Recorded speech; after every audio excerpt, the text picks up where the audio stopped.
Speaking of, I would say, hypocrisy on this particular topic, you guys remember the anti-war candidate, Tulsi Gabbard? Remember her? Oh, I don't know lady? where she's been, actually. She's supposed I to try have not to. a big show on X, right? Maybe she's got it and no one's talking about it. I have no idea what's going on. I thought it was a Well, rat. she's actually on Christian Broadcasting Network. I don't know, Oh.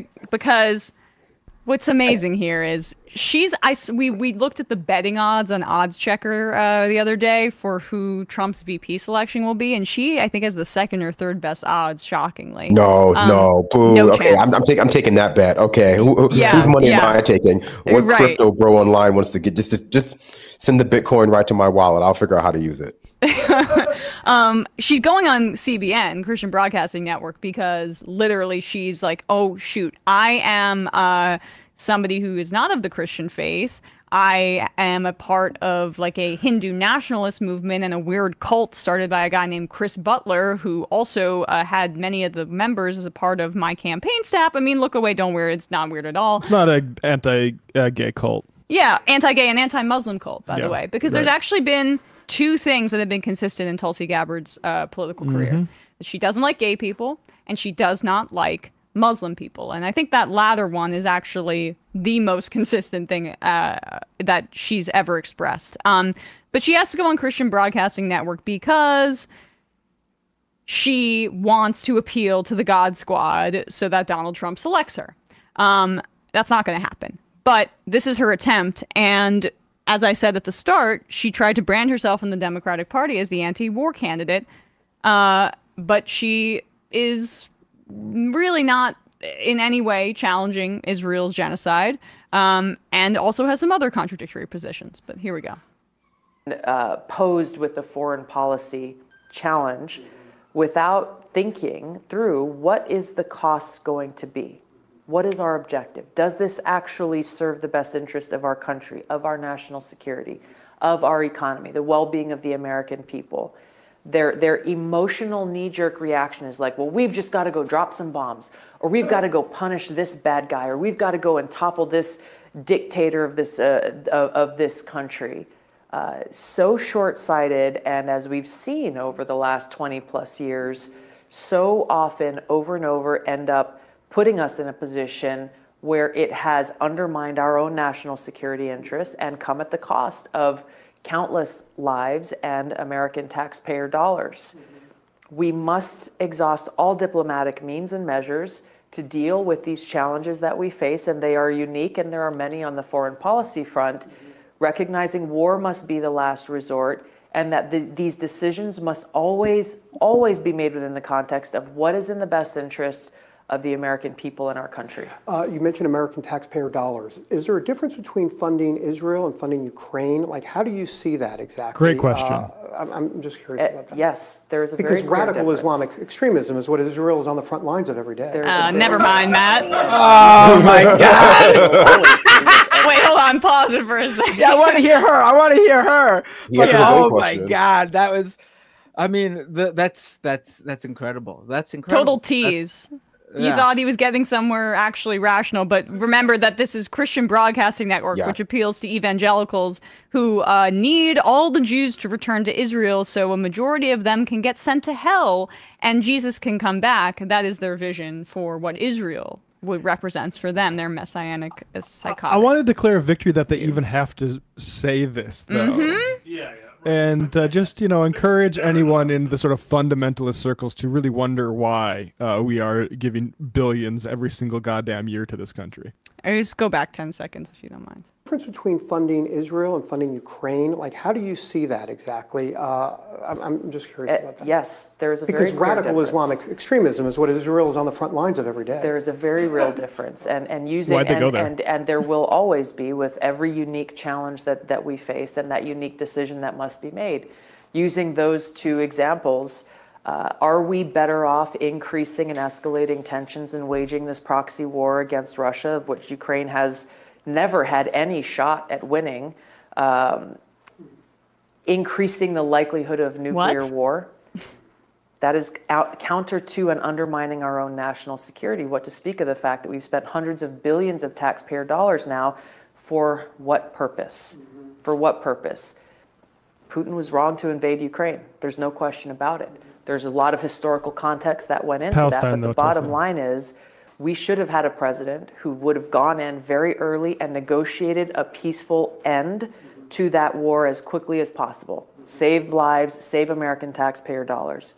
When you look at what's happening in the war between Israel and Hamas, and it is a war between Israel and Hamas, a radical Islamist terrorist Protest group. too much. This is just the latest front of this war that's been waged for a very long time between these radical Islamist terrorist groups that have been waging it militarily and ideologically.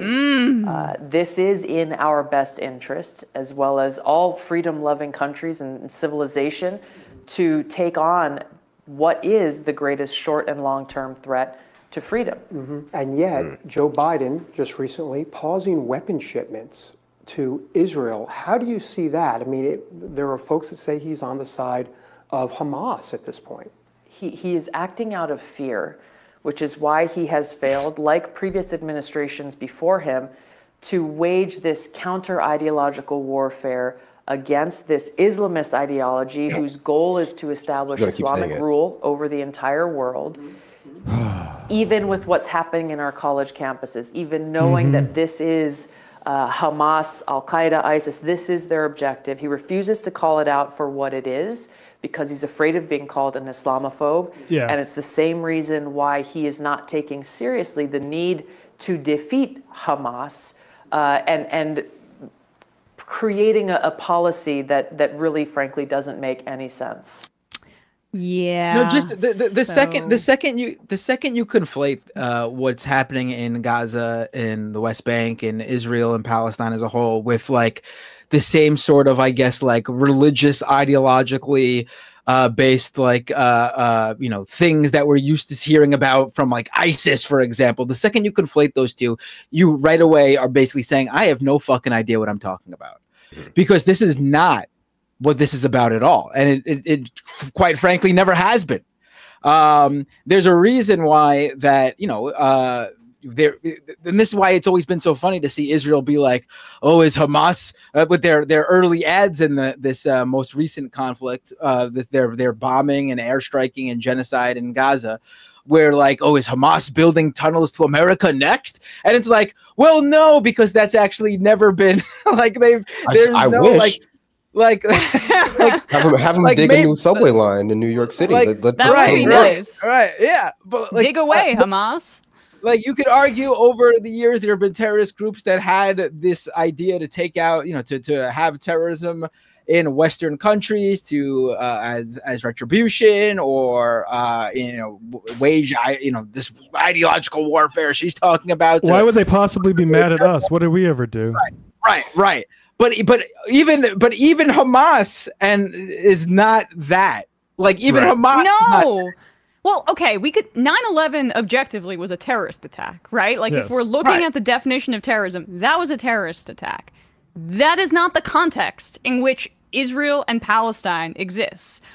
Gaza is an open-air prison. The West Bank is a ghetto where the government of Israel also controls like much of their taxation and the money that goes to the Palestinian Authority. One of the top stories today was that in retaliation for Ireland and Spain and Norway recognizing a Palestinian state, Smotrich and the other extremists in the Netanyahu government are cutting off money that would go to the Palestinian Authority. And I just want to ask, like, the New York Times, when they phrase that question, why is it the case that Israel can cut off money that's going to this supposedly sovereign government in the West Bank? It's definitely not a puppet organization or anything like that.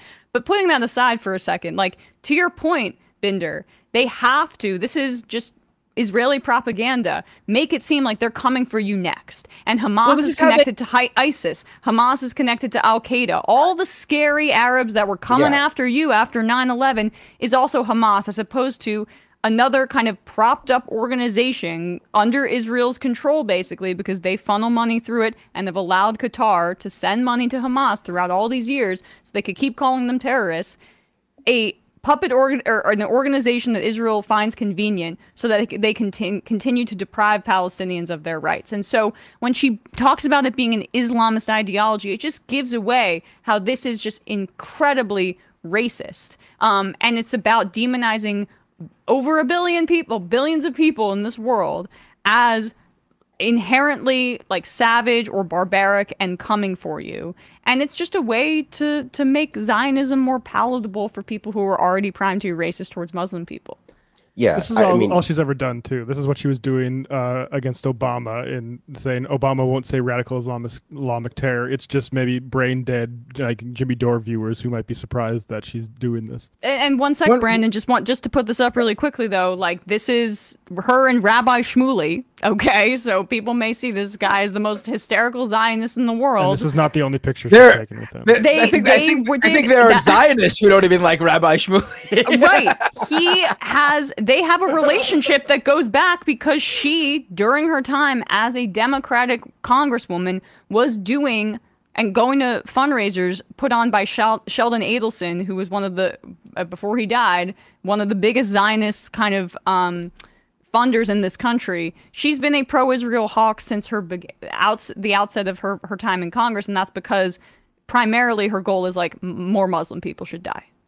Yeah, I just want to jump in and say it's also, also to serve the purpose of framing the Israeli government as though they're rational actors acting in the rational interest of the West, broadly speaking, and America specifically, and not a religious ethno-state acting irrationally as a result of that. Because, I'm no fan of Russia, but it at this point seems more likely that a state like Israel, a religious ethno-state run by another madman who was afraid of being thrown out of office if war ever ended, might also be willing to escalate towards nuclear war, and as well as further destabilizing the Middle East by hitting countries that surround them. It's insane to frame Israel as though it's acting in a measured or considerate manner when every day we see them doing things that would, cause the entire region to descend into anarchy.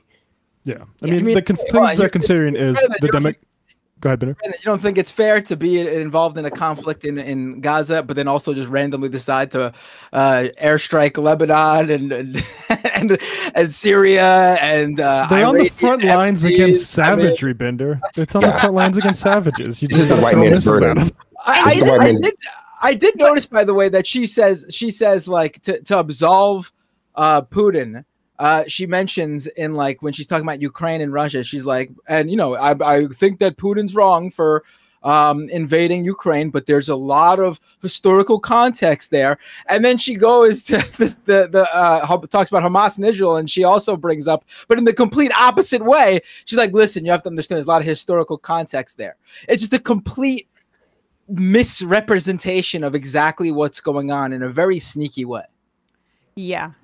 I mean, in the end, it's just a good lesson, I think, for people not to fall for just generalized anti-war language that doesn't like actually talk about the structural issues at play here, about colonialism, about American empire.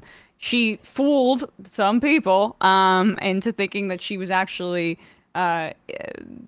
genuinely anti-war. I didn't fully understand that once more information came out, but yeah, she's just really just a bigot, and that's the reality of the situation. And this was always going to be obvious that a lot of these anti-war people, whether it's like Rand Paul or people like that, like they support Israel 100%. To be fair to people who fell for stuff like this, not me, I did not fall for that. I just thought she was a meme candidate, so I didn't really look too far into her. The lack of real anti-war voices, or like the general lack of real anti-war voices, even amongst the Democratic Party, is what gives room to people like this to come in with their incredibly shallow, mostly just isolationist views on war and find purchase in people's head who otherwise feel as though there is just no other option. Now, I don't think that was a lot of her base. I know I get a lot of flack for thinking a lot of her base were just like horny libertarian bros online who like those like mom yoga videos. No offense. Yeah, but like, generally speaking, there are a few people who being very generous, might feel so strongly about the American imperialist project and the need to end it, that any port in a storm would seem better than your run-of-the-mill candidate who is just saying like, well, yeah, we got to keep having, you know, endless shadow wars in Africa, even though, you know, she'd be in favor of those too. Wasn't she also at some sort of like she was there? She was in the shadow wars in Africa. She was in the shadows. I think literally like a year ago, she got reassigned and to do special operations or psychological operations or something there. I mean, she's literally psychological ops, and see, like, for me, literally a deep state military plant. Yeah. For me, I got like I was never a fan of hers. I still don't understand where the anti-war Tulsi thing came from. But she did something in the very beginning when nobody even knew who she was, you know, outside of, I guess, like establishment Democratic politics. When in 2016, there was a whole big media splash when she, in her position as like a vice president of the DNC or something, stepped down to support Bernie, saying she could not do that as part of the DNC. And, you know, that was maybe the only interesting strategy I saw from her, where she truly did something that could fool people potentially. But after that, I don't get where the anti-war thing came from at all. Well, that just proves that Bernie and Trump are the same, or were the same, or whatever, because she tried to become vice president. It was basically pretty clearly her way of like, like people misinterpreted it as, oh, an establishment Democrat turning progressive. But no, in reality, it was a blue dog Democrat who is unhappy with the DNC from an even further right-wing perspective and decided to use the left-wing candidate as a jump-off way to get some sort of media attention. Yeah. Like, she came out against unpopular wars because it was cheap to do, but her actual criticism hasn't been against war. It's been just, we need to fight it smarter and more covertly. Even Trump came out. Like her position is just another way. Is like she's saying America first without saying America first. Yeah. Yeah. Hey, folks, don't forget to hit the subscribe button and check out our daily show. We do it every day at 12 p.m. Eastern for about 2.5 hours. We even take phone calls. You should check that out.